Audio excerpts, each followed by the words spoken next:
¿Y si tu vida no mejora mañana? ¿Podrías sentirte bien aunque algunos de tus problemas sigan ahí?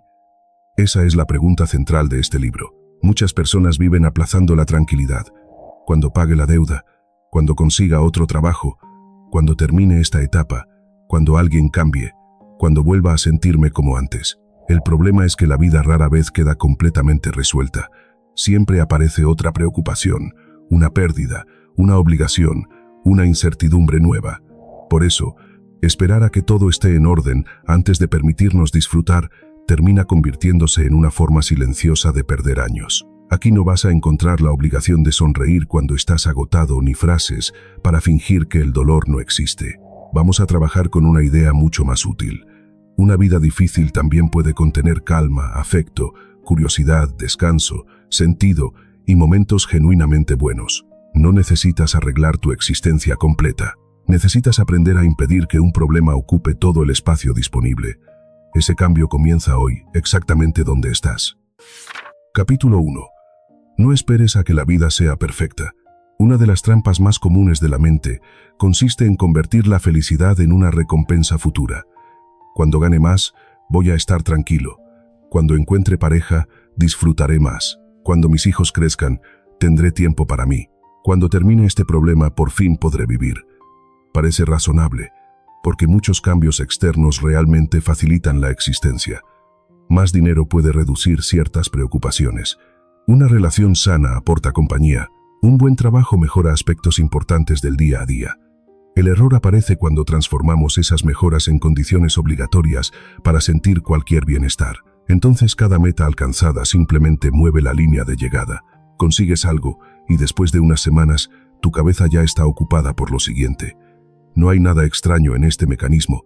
El ser humano se adapta rápido a las mejoras. Aquello que ayer parecía extraordinario pronto empieza a sentirse normal. Por eso alguien puede pasar años persiguiendo una versión de su vida que siempre está unos metros más adelante. Un ejemplo histórico ayuda a entenderlo. En 1911, el explorador noruego Roald Amundsen llegó al Polo Sur después de una expedición preparada durante años. Alcanzó uno de los objetivos más extremos de su época, pero aquel triunfo no congeló su vida en un estado permanente de satisfacción. Después vinieron nuevos proyectos, riesgos y frustraciones. Los grandes logros importan, pero ningún logro tiene la capacidad de mantenernos emocionalmente resueltos para siempre. En una escala mucho más cotidiana ocurre lo mismo con el ascenso, la casa, el automóvil o la cifra que queremos ver en la cuenta bancaria. El problema no es querer avanzar. Sería absurdo recomendar conformismo a alguien que necesita cambiar una situación injusta, mejorar sus ingresos o salir de un entorno dañino. La cuestión consiste en no entregar todo el presente a cambio de una promesa sobre el futuro. Puedes trabajar para conseguir un empleo mejor y disfrutar una conversación esta noche. Es posible ahorrar para mudarte mientras agradeces el lugar donde descansas ahora. También puedes atravesar una etapa dolorosa y encontrar 20 minutos de alivio sin sentir que estás traicionando tu tristeza. Esa convivencia de experiencias parece contradictoria, pero es profundamente humana. Una madre preocupada por una deuda puede reírse con su hijo durante la cena. Alguien que acaba de perder una oportunidad profesional todavía puede disfrutar una canción camino a casa. Una persona enferma puede tener miedo y en la misma tarde sentir cariño, interés o gratitud.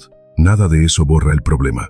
Simplemente evita que el problema se convierta en la única realidad visible.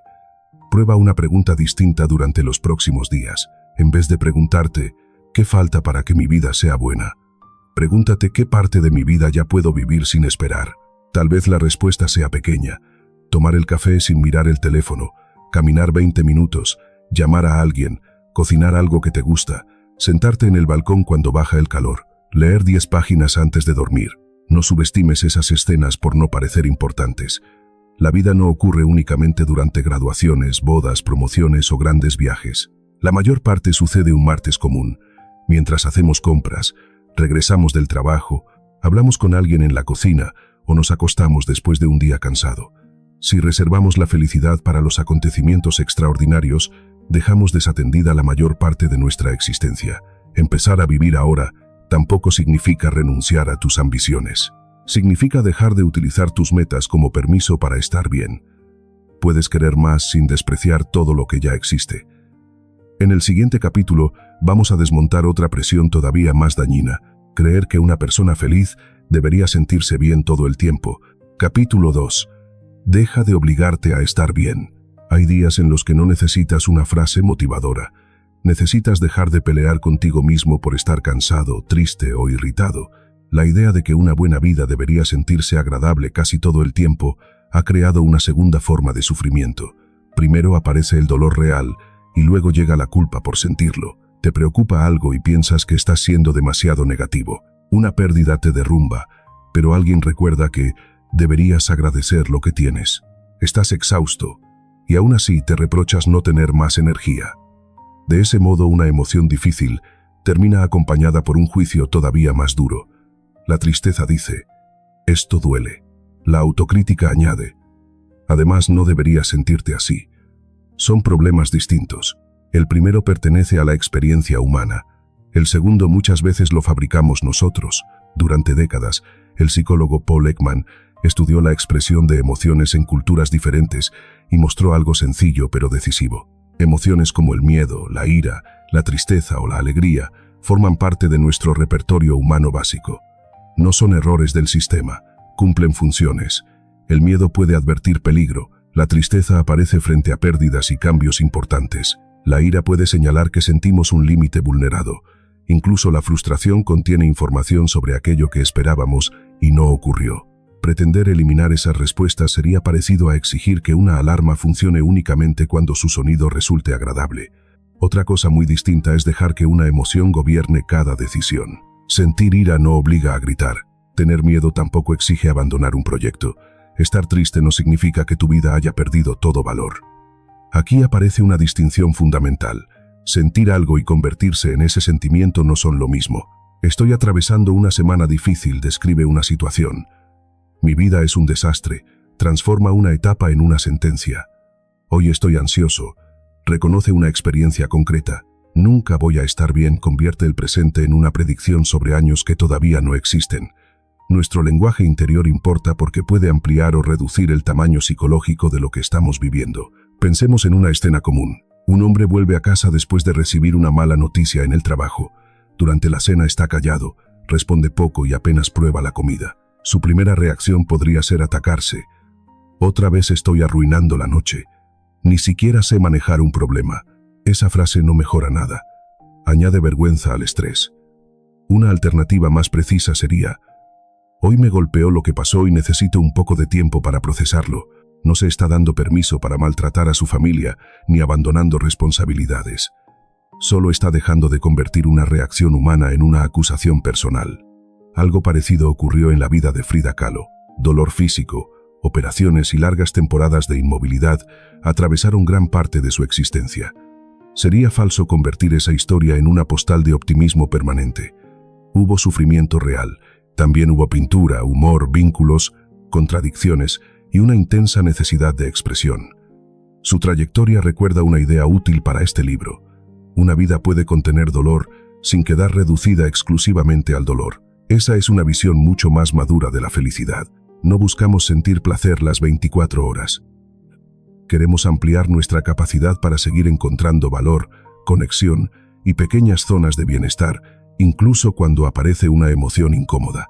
Cuando tengas un mal día, prueba algo sencillo antes de intentar cambiar tu estado. Nómbralo con precisión. Estoy decepcionado. Tengo miedo. Me siento solo. Estoy saturada. Una emoción identificada suele ser más manejable que una nube confusa de malestar. Después pregunta qué necesita esa situación concreta. Quizás sea descanso. Tal vez debas hablar con alguien, salir a caminar, terminar una conversación pendiente o simplemente dormir. No todas las emociones necesitan una solución inmediata. Algunas requieren espacio antes de que podamos decidir qué hacer con ellas. La felicidad cotidiana empieza a volverse más posible cuando dejamos de utilizarla como una obligación. No tienes que demostrar que estás bien para construir una buena vida. Puedes llorar una pérdida y seguir cuidando tus relaciones. Es posible sentir miedo mientras tomas una decisión valiente. También cabe estar cansado y reconocer algo hermoso durante el camino a casa. Esa mezcla no revela incoherencia. Muestra que tu mundo emocional es más amplio que una sola sensación. En el próximo capítulo veremos por qué, cuando estamos bajo presión, la mente puede olvidar casi todo lo que funciona y fijarse únicamente en aquello que falta. Capítulo 3. Cuando tu mente solo ve lo que falta. Puedes tener 10 cosas funcionando y pasar toda la noche pensando en la única que salió mal. Una crítica pesa más que 5 elogios. Una deuda tapa una tarde tranquila. Un mensaje que no llega ocupa más espacio que todas las personas que sí estuvieron presentes. La mente humana está preparada para detectar amenazas, pérdidas y problemas pendientes. Esa capacidad ayuda a reaccionar, pero también puede deformar la experiencia cuando convierte una dificultad en toda la realidad. La gratitud sirve precisamente para corregir ese desequilibrio. No consiste en repetir que todo está bien. Tampoco exige agradecer una enfermedad, una ruptura o una injusticia. Su función es más concreta. Recordar que algo puede estar mal sin que absolutamente todo esté mal. Durante la Gran Depresión de los años 30, millones de familias perdieron empleos, ahorros y seguridad económica. En medio de aquella crisis, la vida cotidiana no desapareció.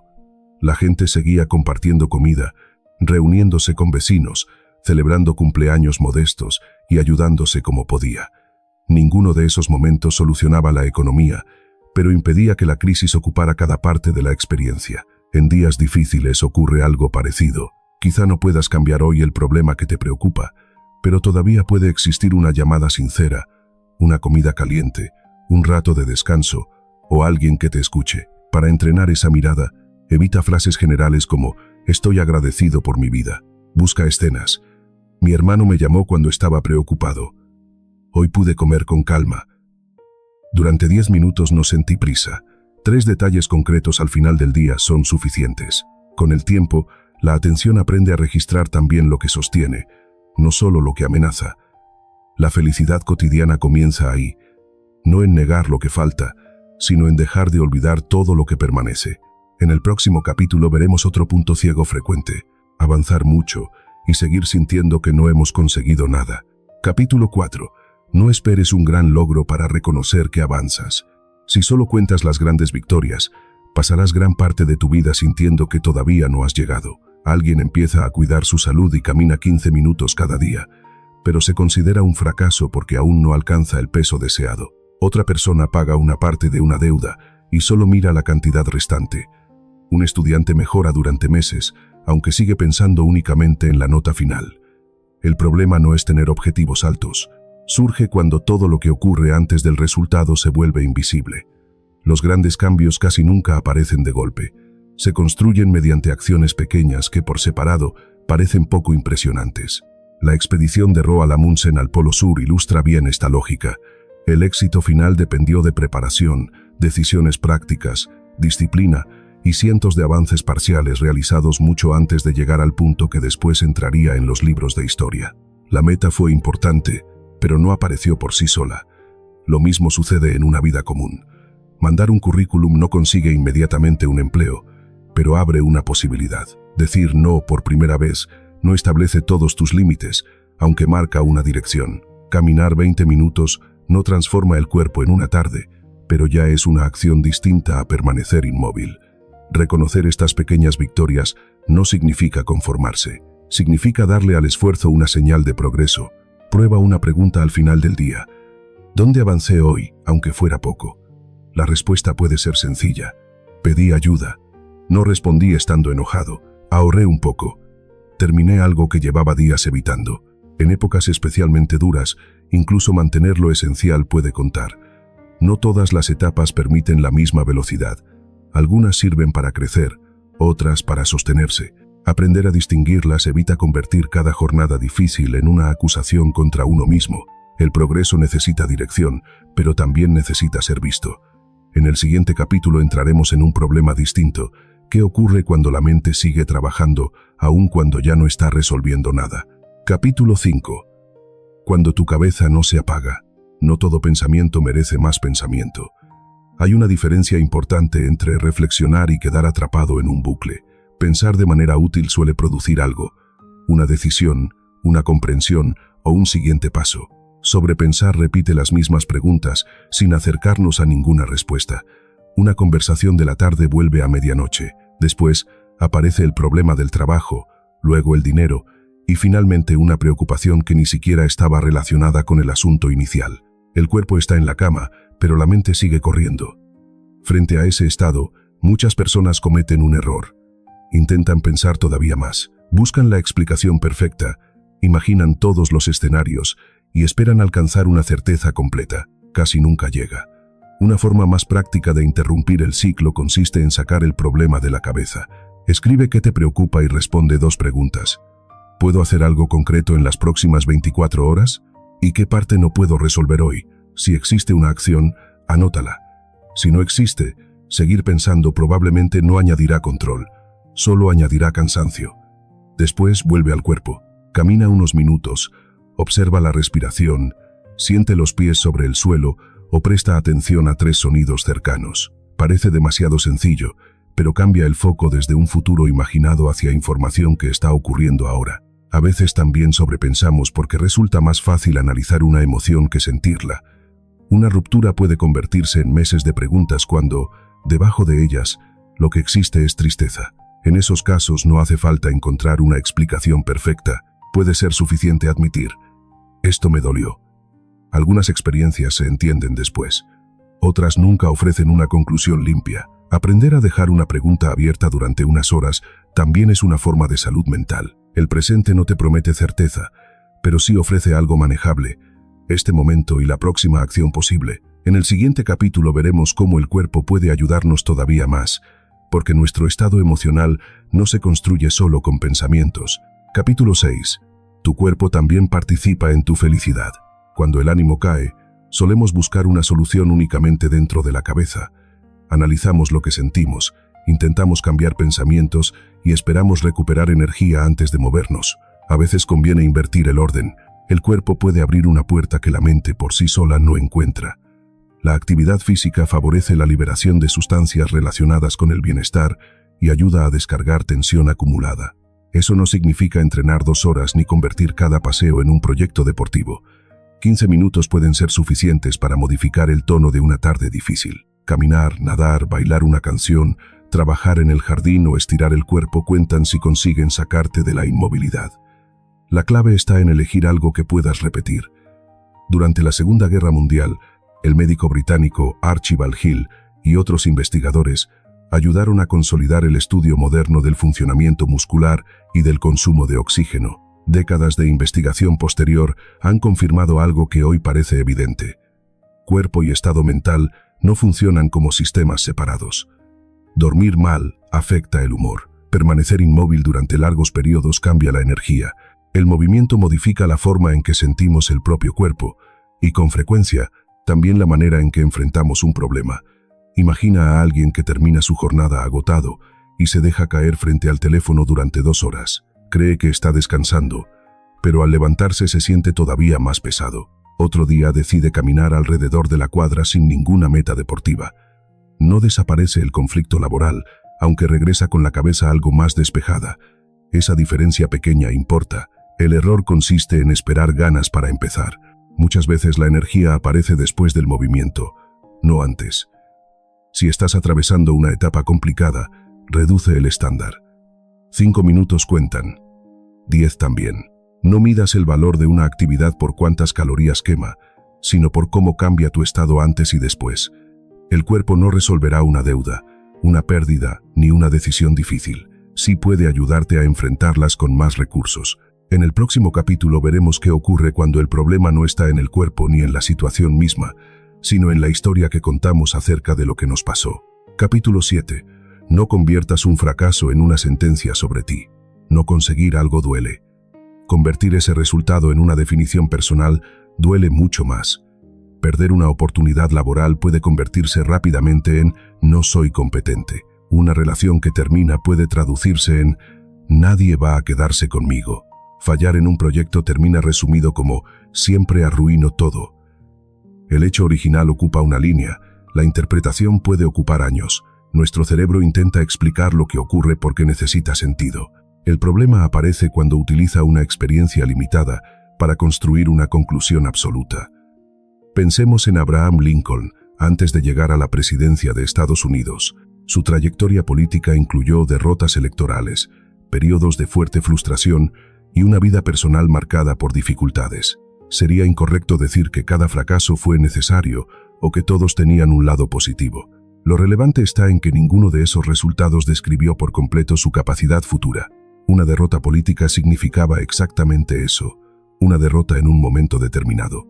Nosotros rara vez mantenemos esa precisión con nuestra propia historia. Cuando algo sale mal, prueba separar 3 elementos. Primero, ¿qué ocurrió realmente?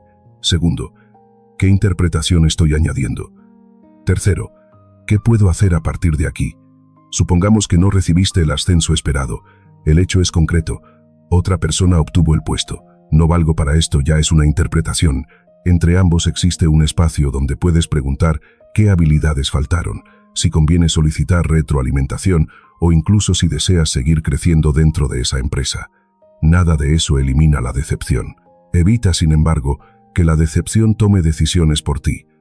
También conviene revisar las palabras extremas. Siempre, nunca, todo, nadie suelen aparecer cuando una emoción intensa empieza a contar la historia. Si piensas nunca termino nada, busca evidencia. ¿De verdad nunca?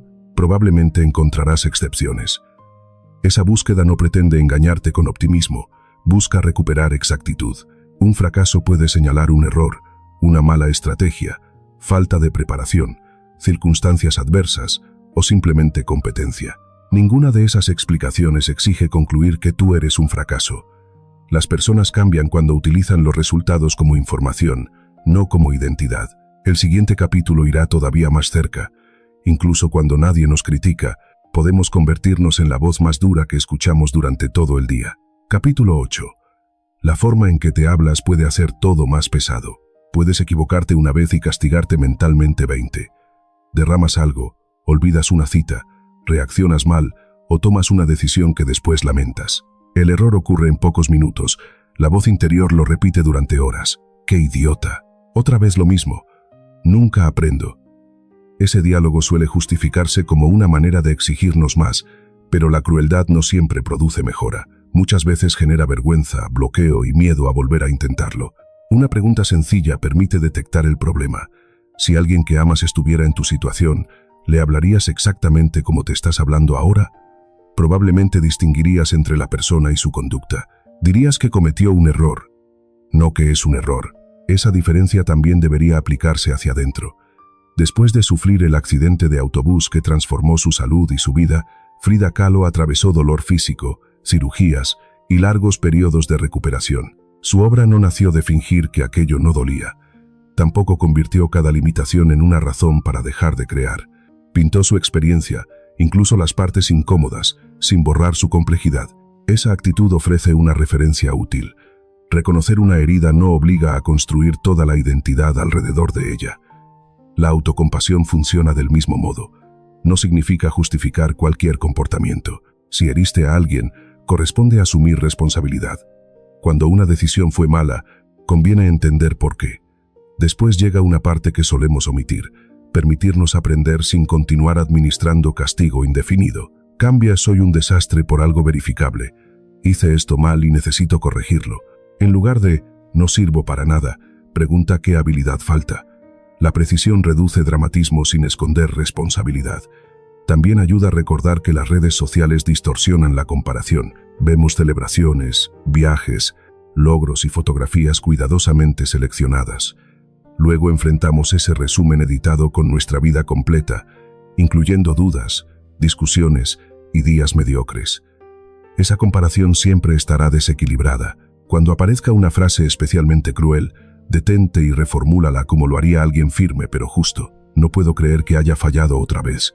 Puede convertirse en me equivoqué. Necesito entender qué pasó y hacerlo diferente. La segunda versión no es más blanda, es más útil. Una buena relación contigo mismo no exige admirarte cada mañana.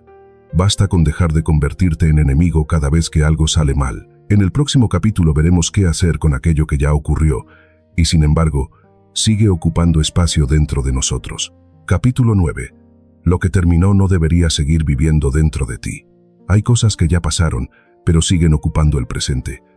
Una conversación que terminó hace meses todavía se repite en la cabeza. Una relación acabó, aunque cada comparación nueva vuelve a ella. Tal vez cometiste un error hace años y todavía lo utilizas como prueba contra ti mismo. Eso es cargar con algo que ya no puede modificarse. Soltar no significa olvidar. Tampoco implica justificar lo que ocurrió ni fingir que no dolió. Consiste en retirar energía de aquello que ya no puede recibir una acción útil. Nelson Mandela pasó 27 años en prisión antes de convertirse en presidente de Sudáfrica. Su historia suele resumirse con demasiada facilidad en una lección sobre perdón, cuando la realidad política y personal fue mucho más compleja. Lo interesante aquí es una decisión concreta. Al salir, entendió que permanecer gobernado por el resentimiento habría prolongado de otra manera el poder de aquello que lo había dañado. No necesitó negar la injusticia para impedir que definiera todo lo que vendría después. En una vida común ocurre lo mismo a menor escala. Puedes reconocer que alguien te hizo daño y decidir no reconstruir esa relación. Es posible aceptar que actuaste mal sin continuar castigándote 10 años. También puedes admitir que un plan fracasó y dejar de organizar el presente alrededor de cómo deberían haber ocurrido las cosas. Una buena pregunta es esta: ¿lo que estoy recordando todavía me ayuda a decidir algo o solo me obliga a sentir nuevamente lo mismo? Si existe una acción pendiente, hazla cuando sea posible. Pedir disculpas, poner un límite, cerrar una conversación, devolver algo, buscar ayuda. Cuando no queda ninguna acción real, seguir repasando el episodio suele convertirse en una forma de permanencia. El arrepentimiento puede ser útil si modifica la conducta futura. Después de eso, necesita transformarse en aprendizaje. No debí haber hecho aquello puede avanzar hacia ahora sé que haré diferente. Esa segunda frase conserva la responsabilidad y elimina parte del castigo. Con el miedo ocurre algo parecido. Una experiencia mala puede convencernos de que repetir cualquier situación semejante terminará igual. Entonces dejamos de probar, confiar o empezar. El pasado empieza a votar en decisiones que pertenecen al presente. Soltar exige observar ese mecanismo antes de obedecerlo. A veces también hay que desprenderse de metas. Quizá querías una carrera determinada, una relación específica o una versión de tu vida que ya no encaja con quien eres hoy. Cambiar de dirección no siempre significa haber perdido. Puede significar que dejaste de insistir en un destino que ya no responde a tus necesidades actuales. Si quieres practicar algo concreto, escribe una frase: sigo cargando con, termínala sin adornos. Después añade: lo que todavía puedo hacer es, y finalmente, lo que ya no puedo cambiar es. Esa tercera parte suele ser la más difícil. También puede ser la más liberadora. En el próximo capítulo veremos otra forma de peso que no viene del pasado, sino de la cantidad de cosas que acumulamos alrededor de nuestra vida. Capítulo 10. Cuanto más llenas tu vida, menos espacio queda para vivirla. No todo lo que ocupa espacio tiene valor. Esto vale para un armario, una agenda y una cabeza. Podemos llenar una casa de objetos, una semana de compromisos y un teléfono de estímulos hasta llegar a un punto extraño. Tenemos más opciones, pero menos tranquilidad. La dificultad no está en poseer cosas o mantener una vida activa. Aparece cuando dejamos de distinguir entre lo importante y lo que simplemente se fue acumulando. Marie Kondo convirtió el orden doméstico en un fenómeno mundial al proponer una pregunta sencilla sobre aquello que conservamos. Más allá de estar de acuerdo con todo su método, la idea resulta útil. Revisar conscientemente lo que permanece puede cambiar nuestra relación con el espacio. El mismo principio puede aplicarse fuera de una habitación. ¿Cuántas obligaciones continúan en tu calendario solo porque alguna vez dijiste que sí? ¿Cuántos grupos, noticias y notificaciones entran cada día sin aportar nada relevante? ¿Qué metas sigues persiguiendo porque parecen correctas para otros, aunque ya no tengan sentido para ti? Vivimos en una cultura donde estar ocupado suele confundirse con estar avanzando. Responder rápido parece responsabilidad. Tener una agenda llena se interpreta como importancia. Hacer varias cosas al mismo tiempo da sensación de productividad, aunque muchas veces solo fragmenta la atención. Así terminamos comiendo mientras contestamos mensajes, descansando mientras pensamos en trabajo y conversando con alguien mientras miramos otra pantalla. El resultado no siempre es falta de tiempo, a menudo es falta de presencia. Simplificar empieza por quitar, no por añadir una nueva rutina. Revisa primero un área pequeña.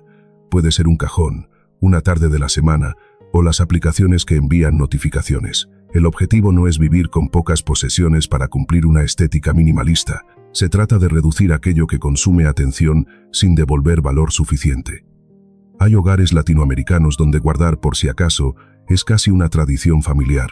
Cajas, ropa, recipientes, papeles y objetos que quizá algún día sirvan, ocupan espacios durante años. Algo parecido sucede con nuestras obligaciones. Conservamos compromisos por si algún día, relaciones que solo desgastan, proyectos sin interés y expectativas heredadas. No todo merece seguir acompañándonos solo porque lleva mucho tiempo allí. El calendario también necesita limpieza. Decir no a una invitación, renunciar a una tarea secundaria o dejar una actividad que ya no disfrutas puede sentirse incómodo al principio. Ese espacio vacío, sin embargo, permite que aparezcan descanso, conversación, creatividad o simplemente silencio. La simplicidad también puede recuperarse en momentos ordinarios. Come una vez sin pantalla, camina sin revisar mensajes, escucha una canción sin utilizarla como fondo para otra tarea. Si tomas café, tómalo. Cuando alguien te hable, intenta estar allí. Estos gestos no son revolucionarios, pero devuelven profundidad a experiencias que la prisa convierte en ruido. La naturaleza ofrece una versión todavía más directa. Un parque, una playa, una plaza con árboles o una tarde en el patio pueden recordarnos que el bienestar no siempre necesita producción ni consumo. Hay placeres que no requieren comprar nada: viento, sombra, conversación, luz, movimiento. La simplicidad no propone tener menos por obligación. Busca necesitar menos ruido para reconocer mejor lo que ya importa. Haz una prueba esta semana. Elimina una cosa de tu espacio, una obligación de tu agenda y una fuente innecesaria de atención. Después observa qué aparece en el lugar que quedó libre. Tal vez descubras que el verdadero lujo no era añadir algo más, sino recuperar capacidad para sentir lo que ya estaba allí. El próximo capítulo aborda una pregunta más profunda. Incluso cuando logramos ordenar la vida, ¿por qué a veces sigue existiendo una sensación de vacío? Capítulo 11. Puedes tener una vida cómoda y aún así sentir que falta algo. Hay un tipo de malestar difícil de explicar porque desde fuera parece que todo está bien. Tienes trabajo, responsabilidades resueltas, personas alrededor y quizá cierta estabilidad. Sin embargo, algo se siente vacío. No necesariamente estás triste. Tampoco existe un problema concreto que puedas señalar. Simplemente aparece la sensación de estar cumpliendo días sin saber con claridad para qué. El bienestar necesita placer y descanso, pero también dirección. Viktor Frankl observó algo parecido durante su trabajo como psiquiatra y, más tarde, escribió extensamente sobre la necesidad humana de encontrar significado incluso en circunstancias extremas. Su experiencia histórica fue excepcional y no debe utilizarse para minimizar dificultades cotidianas. La idea que sí podemos trasladar es sencilla. Soportamos mejor el esfuerzo cuando entendemos qué valor tiene para nosotros. Una semana agotadora cambia de significado si ese trabajo sostiene a una familia que queremos. Estudiar por la noche puede resultar pesado, aunque se vuelve más tolerable cuando forma parte de una meta elegida. Cuidar a alguien implica sacrificios, pero también puede convertirse en una de las experiencias más significativas de una vida. El propósito no tiene que ser una misión grandiosa. Esa expectativa causa otro problema: personas que esperan descubrir su gran pasión y se sienten perdidas mientras no aparece. Muchas veces el sentido se construye en cosas menos espectaculares. Criar bien a un hijo, enseñar algo que sabes, crear un negocio honesto, cuidar un jardín, escribir, resolver problemas, acompañar a alguien enfermo, participar en una comunidad, hacer un trabajo con dignidad aunque no sea el trabajo soñado. Para descubrir qué tiene sentido para ti, observa dónde aparece una forma particular de energía. No me refiero únicamente a aquello que resulta divertido. Algunas actividades importantes son cansadas. Pregúntate qué esfuerzo estás dispuesto a hacer porque la causa lo merece. También revisa las situaciones en las que pierdes noción del tiempo, las conversaciones que despiertan tu atención y los temas que provocan curiosidad incluso cuando nadie te obliga a explorarlos. Ahí suelen aparecer pistas. Otra señal está en la utilidad. Sentir que nuestra presencia mejora algo, por pequeño que sea, puede reducir la sensación de vacío.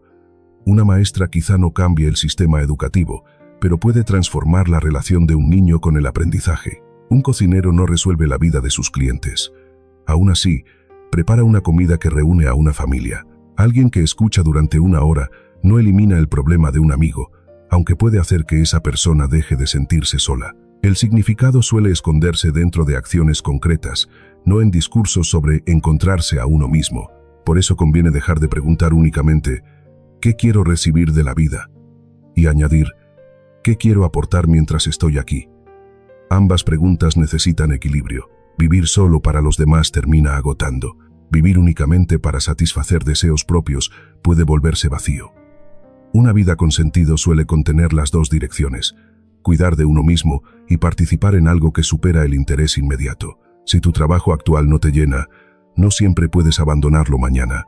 Eso no significa que estés condenado a una existencia sin propósito. Puedes buscar significado en cómo lo haces, en las personas a las que ayudas, en lo que financia fuera del horario laboral o en un proyecto paralelo que exprese mejor quién eres. A veces el propósito requiere una gran decisión, otras veces necesita 2 horas semanales protegidas para algo que habías dejado de lado. Hazte 3 preguntas sin intentar responderlas de forma perfecta.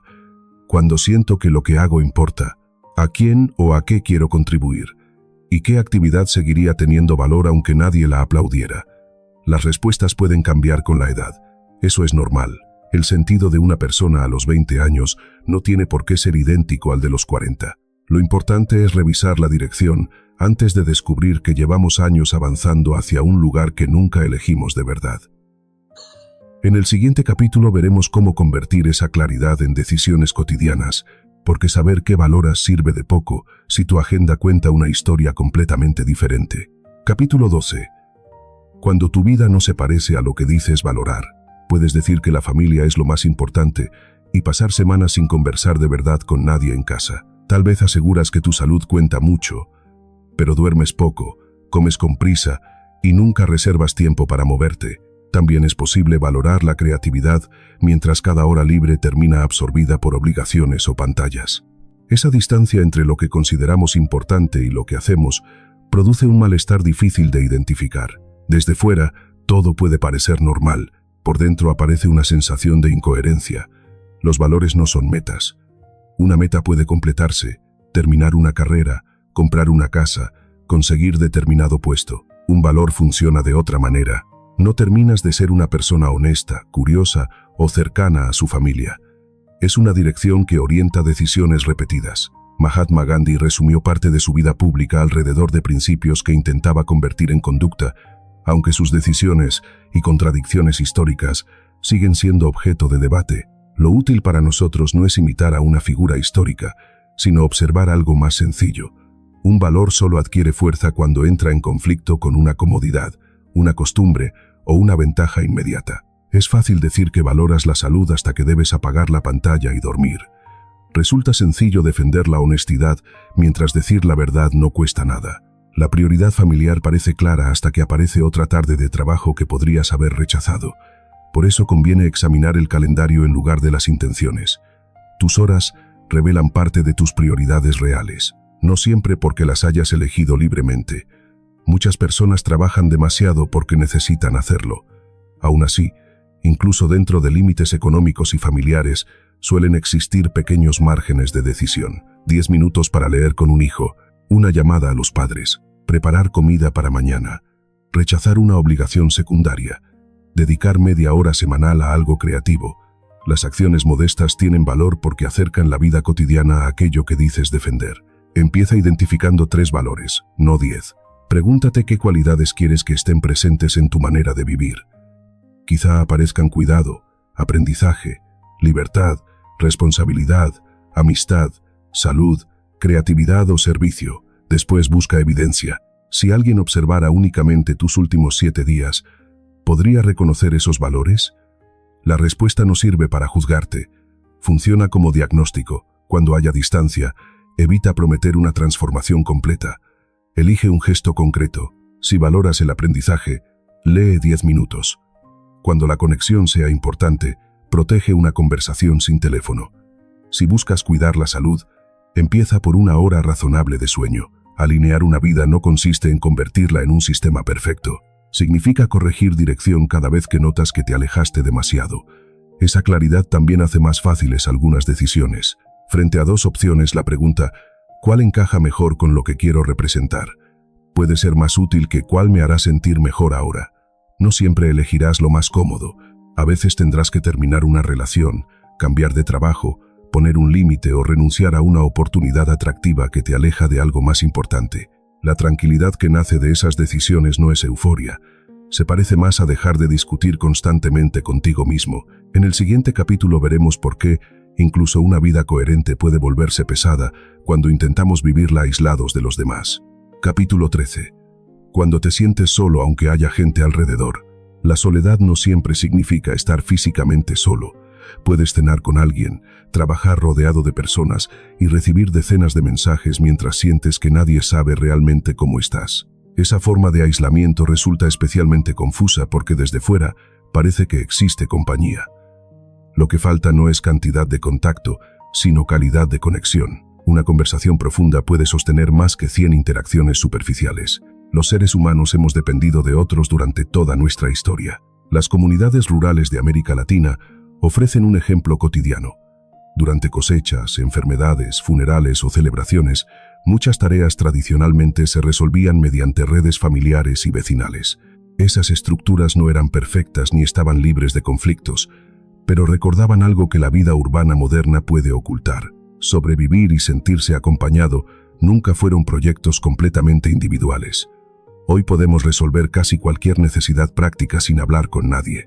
Pedimos comida desde una aplicación, trabajamos a distancia, compramos por internet y entretenemos el silencio con una pantalla. La eficiencia aumenta, pero desaparecen pequeños contactos que antes surgían sin planificación. Por eso la conexión necesita convertirse en una decisión. Si te sientes solo, esperar a tener ganas de socializar puede alargar el aislamiento. La tristeza tiende a empujarnos hacia adentro precisamente cuando más necesitamos una salida. Empieza con un vínculo, no con la idea de reconstruir toda tu vida social. Escribe a alguien con quien puedas ser relativamente sincero. No hace falta enviar un mensaje dramático. Hace tiempo que no hablamos. ¿Cómo estás? Puede abrir una puerta. Si existe confianza, da un paso más y abandona el reflejo de responder todo bien cuando no es verdad. Una relación profunda necesita cierta vulnerabilidad. Eso no implica contarle la vida entera a cualquier persona. Significa permitir que quienes una conversación cambia cuando realmente intentamos comprender la experiencia del otro. Preguntar algo y permanecer en silencio después crea un tipo de cercanía que ningún consejo rápido puede sustituir. La amistad se fortalece tanto al ser escuchado como al ofrecer atención. Si tu círculo se ha reducido, busca espacios donde la interacción nazca alrededor de una actividad.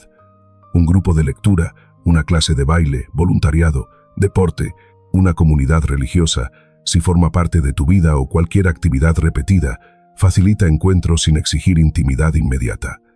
Las relaciones suelen crecer por exposición y continuidad. Ver a las mismas personas varias veces transforma extraños en conocidos, y algunos conocidos terminan convirtiéndose en amigos. También existen vínculos que necesitan límites. Estar acompañado por personas que humillan, manipulan o agotan constantemente puede aumentar la soledad en lugar de reducirla. Conexión no significa conservar todas las relaciones. A veces hace falta alejarse de una dinámica para dejar espacio a otras más sanas. Incluso los animales pueden ofrecer compañía significativa. Cuidar un perro, un gato u otro animal doméstico introduce presencia, rutina y afecto en vidas muy aisladas. No sustituye las relaciones humanas, pero tampoco necesita hacerlo para tener valor. La idea fundamental es más amplia. Sentirse bien no es únicamente un trabajo interior. Parte de nuestra estabilidad se construye entre personas. Cuando alguien conoce tu historia, recuerda lo que te preocupa y puede sentarse contigo durante un mal día, el problema no desaparece.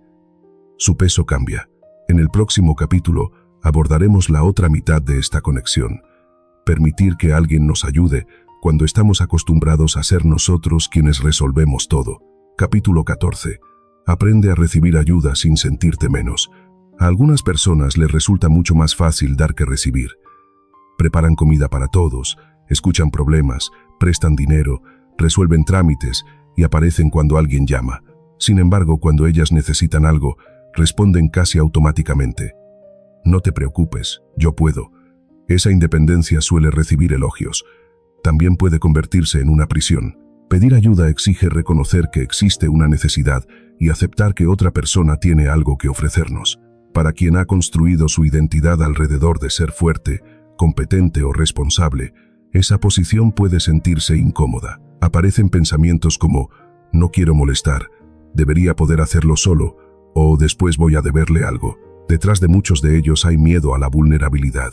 Durante el rescate de los 33 mineros atrapados en la mina San José, en Chile, en 2010, Ninguna persona habría podido resolver el problema por sí sola. Mineros, ingenieros, médicos, perforistas, familias y equipos internacionales participaron durante semanas hasta conseguir el rescate. El ejemplo es extremo, pero muestra con claridad algo que también vale en la vida cotidiana. La autosuficiencia tiene límites. Ciertas situaciones solo pueden atravesarse mediante cooperación. Imagina que un amigo se ofrece a llevarte al médico después de una intervención. Tú respondes que no hace falta porque no quieres incomodar. Desde tu perspectiva estás siendo considerado. Desde la suya, quizá acabas de rechazar una oportunidad de cuidarte. Recibir también forma parte de una relación. Cuando aceptas una ayuda genuina, permites que el otro contribuya. Eso crea reciprocidad, confianza y sensación de pertenencia. No significa aceptar cualquier cosa de cualquiera. Una ayuda acompañada de manipulación, control o exigencias ocultas merece cautela. La generosidad sana respeta libertad y límites. El objetivo consiste en distinguir entre recibir apoyo y entregar el control de tu vida. Empieza por observar tu reacción frente a cosas pequeñas. ¿Qué haces cuando alguien te felicita? Muchas personas responden disminuyendo inmediatamente el mérito. No fue nada, tuve suerte, cualquiera podía hacerlo. Prueba simplemente con gracias. Si alguien ofrece echarte una mano en un día complicado y realmente la necesitas, acepta antes de buscar 3 razones para rechazarla. Estos gestos entrenan algo más profundo, la capacidad de reconocer que tener necesidades no reduce tu valor. También conviene aprender a pedir de manera concreta. Necesito ayuda puede resultar demasiado amplio. Podrías recoger a los niños mañana. Tienes 20 minutos para escucharme, o me acompañas a esta cita. Permite que la otra persona sepa exactamente qué puede hacer. Pedir con claridad evita expectativas silenciosas y reduce frustraciones. Existe, además, una dimensión emocional. A veces no necesitamos soluciones. Necesitamos decir, no quiero que arregles esto, solo necesito contarlo. Esa frase puede mejorar muchas conversaciones porque elimina la presión de encontrar una respuesta inmediata. Quien escucha sabe qué papel cumplir y quien habla recibe el tipo de apoyo que realmente buscaba. Mantener equilibrio es importante. Dar sin recibir durante años puede producir agotamiento y resentimiento. Recibir constantemente sin aportar nada deteriora la reciprocidad. Las relaciones más estables permiten que esos papeles cambien con el tiempo. Hoy puedes sostener a alguien, mañana quizás seas tú quien necesite apoyo. Ninguna de las dos posiciones define quién eres. Forman parte de estar conectado con otros. La próxima vez que alguien diga, ¿puedo ayudarte?, no respondas por costumbre. Pregúntate primero si la respuesta verdadera es sí. El siguiente capítulo mostrará por qué ofrecer ayuda, cuando nace del cuidado y no del sacrificio permanente, también puede convertirse en una fuente profunda de bienestar. Capítulo 15. La bondad también puede devolverte algo que habías perdido. Ayudar a alguien cambia durante unos minutos la dirección de la atención. Dejamos de preguntarnos qué nos falta y participamos en algo que tiene valor para otra persona. Esa salida temporal de uno mismo puede producir una forma particular de bienestar. No la alegría ruidosa de recibir una buena noticia, sino la satisfacción de haber sido útil. Durante el terremoto de Ciudad de México de 1985, miles de ciudadanos salieron espontáneamente a remover escombros, llevar comida, buscar sobrevivientes y organizar ayuda cuando las instituciones estaban desbordadas.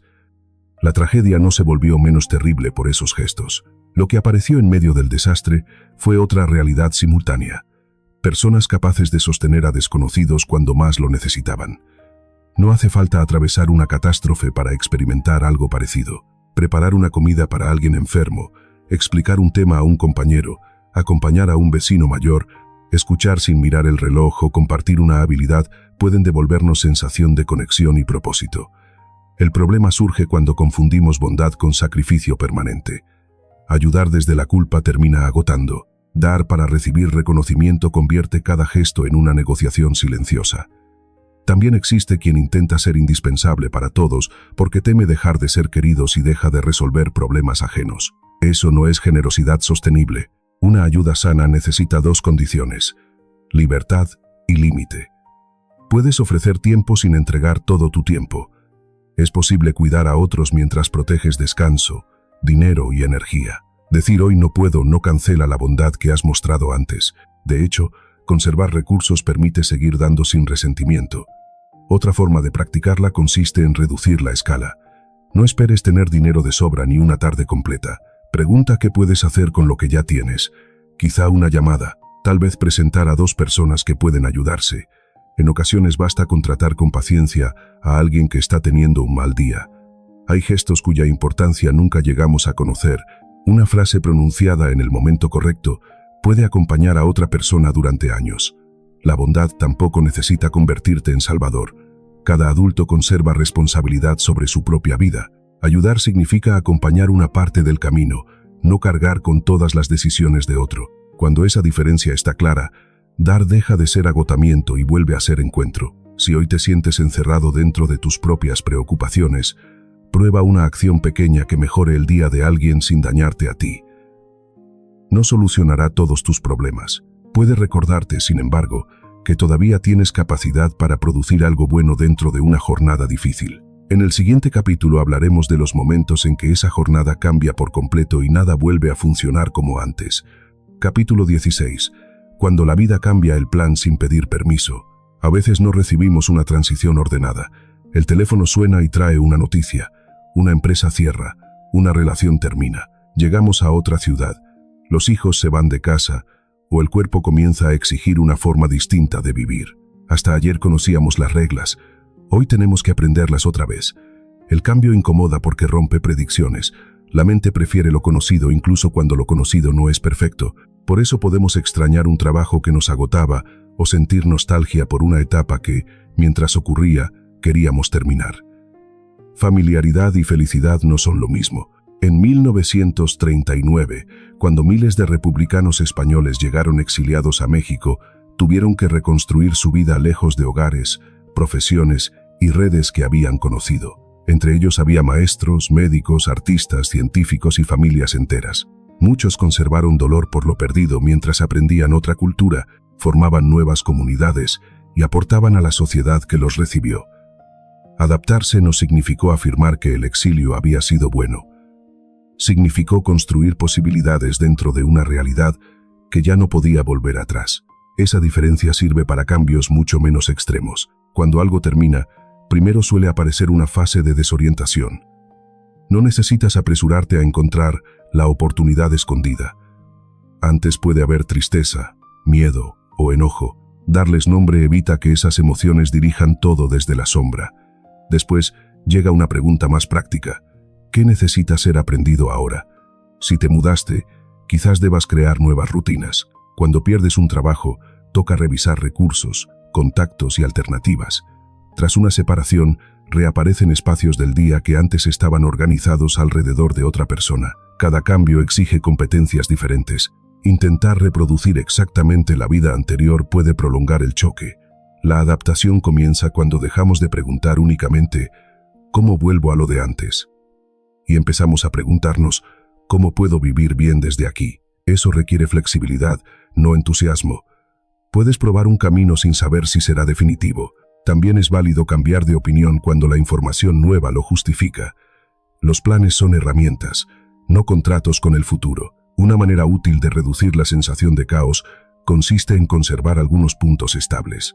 Mantén horarios básicos, movimiento, comida, contacto con personas importantes y pequeñas rutinas conocidas mientras el resto cambia. En épocas inciertas, esas estructuras sencillas disminuyen la cantidad de decisiones que debes tomar. Después añade exploración. Conoce un lugar, aprende una habilidad, habla con alguien nuevo o prueba una forma distinta de organizar el día. La estabilidad sostiene, la curiosidad abre camino. También conviene mirar qué puede dejarse atrás. Una transición obliga a revisar hábitos, objetos y compromisos que quizá ya pertenecían a una etapa anterior. No todo debe viajar contigo. Adaptarse a veces consiste tanto en incorporar algo nuevo como en dejar de cargar lo que perdió función. Habrá días de avance y otros en los que extrañarás la vida anterior. Ambas cosas pueden coexistir. El cambio rara vez sigue una línea limpia. Lo importante es no interpretar cada nostalgia como una señal de que estás retrocediendo. Puedes echar de menos algo y seguir construyendo. En el próximo capítulo abordaremos la fuerza que permite continuar cuando todavía no sabemos cómo terminará esa nueva etapa. La esperanza. Capítulo 17. La esperanza no consiste en esperar sentado. La esperanza tiene mala fama cuando se confunde con fantasía. Todo saldrá bien puede sonar vacío frente a una enfermedad, una deuda o una situación cuyo resultado nadie conoce. Una esperanza útil dice algo diferente. No sé exactamente qué va a pasar, pero todavía existen acciones y posibilidades. Esa versión no necesita garantías, necesita dirección. En 2010, los 33 mineros atrapados bajo tierra en Chile pasaron 17 días sin que en la superficie se supiera con certeza si seguían vivos. Cuando una perforación finalmente llegó al refugio, enviaron el mensaje que dio la vuelta al mundo. Estaban bien en el refugio los 33. Aún faltaban semanas para sacarlos. La noticia no resolvió el problema, pero cambió completamente el horizonte. Desde ese momento existía una posibilidad concreta alrededor de la cual organizar esfuerzo, tecnología y paciencia. Así funciona muchas veces la esperanza en una vida común. No elimina distancia. Vuelve imaginable el siguiente tramo. Cuando alguien se siente atrapado, suele intentar resolver mentalmente todo el futuro. ¿Cómo pagaré cada deuda? ¿Volveré a querer a alguien? ¿Conseguiré trabajo? ¿Qué pasará dentro de 6 meses? La cantidad de incógnitas paraliza. Un objetivo cercano reduce el campo. En vez de exigir una respuesta sobre toda la carrera profesional, puedes decidir actualizar el currículum hoy y contactar a 2 personas mañana. Si una relación terminó, no necesitas saber cuándo volverás a enamorarte. Quizá la tarea de esta semana sea comer bien, dormir y hablar con alguien que conozca tu historia. El movimiento pequeño produce evidencia. Esa evidencia alimenta esperanza mejor que una frase optimista. También ayuda a recordar dificultades que ya atravesaste. No para decir que, si pudiste con aquello, puedes con todo. Esa afirmación sería demasiado absoluta. Sirve para recuperar datos sobre tus propios recursos. ¿Qué hiciste entonces? ¿A quién pediste ayuda? ¿Qué aprendiste? ¿Qué parte de ti apareció bajo presión? La memoria suele conservar el dolor de una etapa y olvidar las habilidades desarrolladas mientras salíamos de ella. Recuperarlas cambia la percepción del presente. Los modelos también importan. Conocer historias de personas que reconstruyeron una carrera, una familia o una vida después de una ruptura no garantiza el mismo resultado, pero ensancha el catálogo de posibilidades que imaginamos. Procura elegir referencias realistas. Una historia demasiado extraordinaria puede inspirar unos minutos y luego aumentar la distancia. En cambio, alguien cercano que cambió de profesión a los 40, aprendió a vivir solo después de una separación o salió gradualmente de una deuda ofrece una posibilidad reconocible. La esperanza tampoco exige expulsar el miedo. Puedes temer un resultado y seguir preparándote para otro mejor. Es posible llorar una pérdida mientras haces planes. 2 emociones aparentemente opuestas pueden compartir el mismo día. Cuando las cosas no salen como esperabas, reajusta la ruta sin convertir el desvío en final. Un objetivo puede cambiar de fecha, forma o escala. Persistir no significa insistir siempre de la misma manera. A veces continuar exige modificar el plan. Si hoy sientes que no hay salida, no busques primero una gran visión del futuro. Busca una puerta pequeña. ¿Qué acción puede aumentar mínimamente tus posibilidades durante las próximas 24 horas? Hazla, mañana volverás a preguntar. La esperanza práctica se construye de esa forma, no con certezas, sino con pasos capaces de mantener abierta la posibilidad de que algo cambie. En el siguiente capítulo veremos qué necesitamos cuando, a pesar de esos pasos, la vida vuelve a golpearnos, aprender a levantarnos sin exigirnos ser invulnerables.